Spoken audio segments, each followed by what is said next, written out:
વડોદરા શહેરમાં નવા તૈયાર થયેલા કૌટુંબી ઇન્ટરનેશનલ સ્ટેડિયમમાં 22 ડિસેમ્બરે પહેલી મેચ રમાશે। આ મેચ માટે બે પ્રકારની ટિકિટ હશે, એક 110 રૂપિયાની અને બીજી 1340 રૂપિયાની।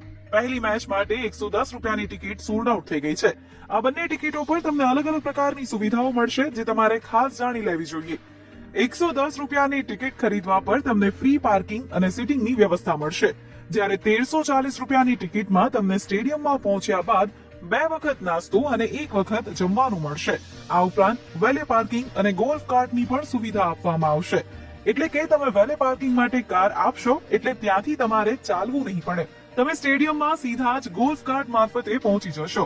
3 મેચની આ સિરીઝની ટિકિટોનું ઓનલાઈન વેચાણ થઈ રહ્યું છે, જેથી તમારે સ્ટેડિયમ પર પહોંચ્યા બાદ મોબાઈલમાં એપ્લિકેશન કે વેબસાઇટના માધ્યમથી જ ટિકિટ બતાવવાની રહેશે। અહીં પ્રિન્ટ કાઢેલી ટિકિટ નહીં ચાલે। ભારત અને વેસ્ટ ઇન્ડિઝની મહિલા ક્રિકેટ ટીમ વચ્ચે 3 મેચની વન ડે ઇન્ટરનેશનલ સિરીઝ 22 થી 27 ડિસેમ્બર દરમિયાન યોજાશે।